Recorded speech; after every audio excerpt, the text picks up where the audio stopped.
무심코 넘긴 식욕부진, 심각한 질병일 수 있습니다. 식욕부진, 원인과 증상 알아보겠습니다.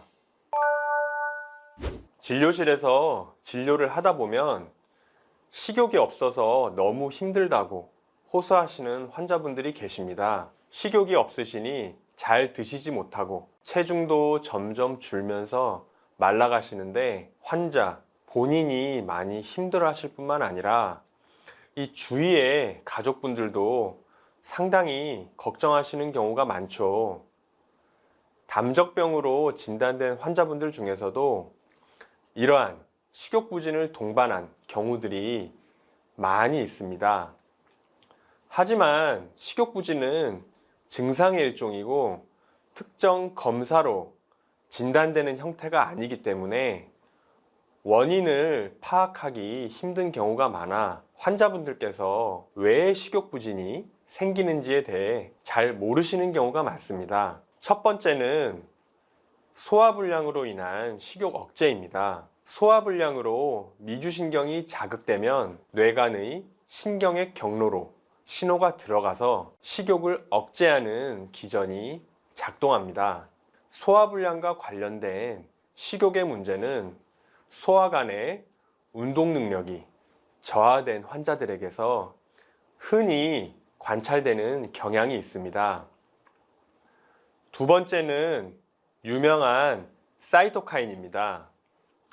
사이토카인은 면역세포가 분비하는 단백질의 총칭인데 이 물질은 몸에서 면역 반응이 일어날 때 바이러스와 싸우기 위해 피로감이 심해지고 식욕은 저하되는 사이토카인이라는 화학물질을 방출하게 됩니다. 하지만 이러한 면역 반응은 세균이나 바이러스가 침입하지 않았음에도 불구하고 만성적으로 일어나는 경우가 있습니다. 바로 쇼그렌 증후군, 류마티스 관절염, 제1형 당뇨병과 같은 면역질환과 궤양성 대장염, 크론병과 같은 만성 염증성 질환이 이에 해당합니다. 여러 가지 원인에 의해서 우리 몸에서 면역 반응이 일어날 때 사이토카인의 농도가 증가할 수 있습니다. 이 사이토카인 분비가 증가하게 되면 이 사이토카인이 시상 하부를 자극하여 식욕을 억제하는 작용을 하게 됩니다. 세 번째는 십이지장에서 분비되는 콜레시스토키닌이라는 호르몬인데 이것은 췌장에게 분비를 촉진하는 호르몬입니다. 이 호르몬은 지방이 많은 음식물이 들어가면 분비가 되는데 이것이 미주신경을 통해 포만 신호를 뇌간으로 전송하여 음식 섭취를 줄이게 하고 식욕을 억제시키는 작용을 합니다. 노화가 진행되면 이 CCK 호르몬의 농도가 증가하는 경향을 보이는데 이렇게 되면 조금만 먹어도 배부름을 느껴 식욕이 억제되는 결과를 가져옵니다. 마지막으로 대표적인 식욕 억제 호르몬으로 알려진 렙틴이 많아질 때입니다. 이것은 지방세포에서 분비되며 혈관 뇌장벽을 통과하여 시상 하부에 위치한 렙틴 수용체와 결합함으로써 식욕을 억제하게 됩니다. 이 렙틴은 체중을 감소시키는 호르몬이기도 한데 체내에 열을 발생시켜 신진대사를 원활히 하고 에너지 소비를 증가시키게 됩니다.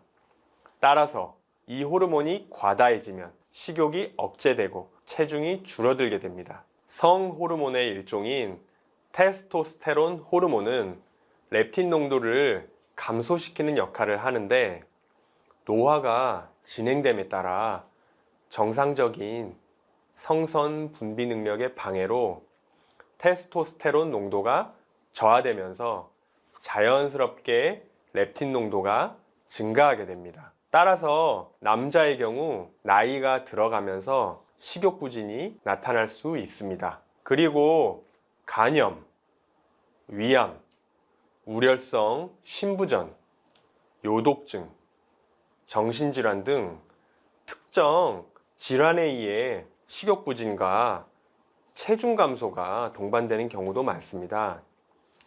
대표적인 것이 위암입니다.